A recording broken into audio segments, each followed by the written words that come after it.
بسم اللہ الرحمن الرحیم۔ السلام علیکم۔ ایک شوہر نے اپنی بیوی کو اس کے بچوں کے سامنے بڑی بے دردی سے مارا، جس سے بچے خوف زدہ ہو کر رونے لگ گئے۔ بچوں کا یہ حال دیکھ کر ماں رنجیدہ ہو گئی۔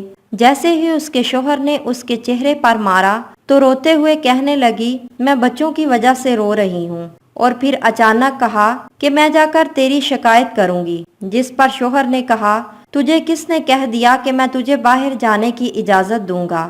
بیوی نے جواب دیا، کیا تیرا خیال ہے کہ تو نے گھر کے دروازے اور کھڑکیوں سمیت سارے کے سارے دروازے بند کر دیے ہیں؟ کیا اس لیے تو مجھے شکایت کرنے سے روک لے گا؟ شوہر نے انتہائی تعجب کے ساتھ کہا کہ پھر تم کیا کرو گی؟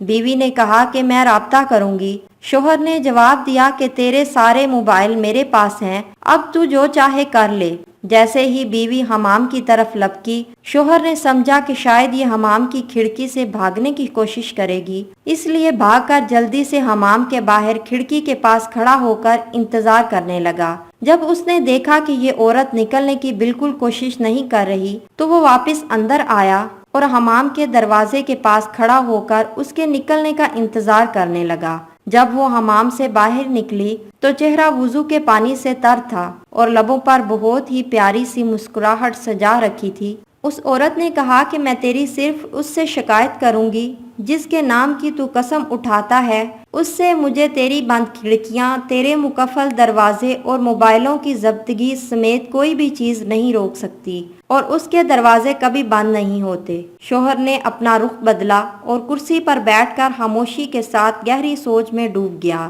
اندر جا کر بیوی نے نماز ادا کی اور خوب لمبا سجدہ کیا۔ شوہر بیٹھا یہ سب دیکھ رہا تھا۔ جب وہ نماز سے فارغ ہو کر بارگاہ الہی میں دعا کے لیے اپنے ہاتھوں کو اٹھانے لگی تو شوہر اس کی طرف لپکا اور ہاتھوں کو پکڑ لیا اور کہا کہ سجدے میں میرے لیے کی گئی بد دعائیں کافی نہیں ہیں۔ عورت نے پرسوز لہجے میں کہا کہ تیرا خیال ہے کہ میں اس سب کے بعد بھی جو تو نے میرے ساتھ کیا اتنی جلدی اپنے ہاتھ نیچے کر لوں گی؟ شوہر نے کہا کہ باخدا یہ سب مجھ سے غصے میں ہوا، میں نے قصدن نہیں کیا۔ بیوی نے کہا کہ اس لیے میں تیرے لیے تھوڑی دعا پر اکتفا نہیں کر سکتی، بد دعائیں تو میں شیطان کے لیے کر رہی تھی جس نے تجھے غصہ دلایا۔ میں اتنی احمق نہیں ہوں کہ اپنے شوہر اور شریک حیات کے لیے بد دعا کروں۔ یہ سن کر شوہر کی آنکھوں سے آنسوؤں کی دھار لگ گئی اور اس نے بیوی کے ہاتھوں کو بوسہ دیتے ہوئے کہا کہ میں آج آپ سے وعدہ کرتا ہوں کہ کبھی بھی آپ کو برائی کے ارادے سے ٹچ نہیں کروں گا۔ یہی وہ نیک بیوی ہے جس کے بارے میں اللہ اور اس کے رسول نے خیر خواہی کی تاکید کی ہے۔ تم ان کے بن کر رہو، وہ تمہاری بن کر رہیں گی۔ اللہ تعالیٰ سب کو ایسی نیک بیویاں عطا فرمائے، آمین۔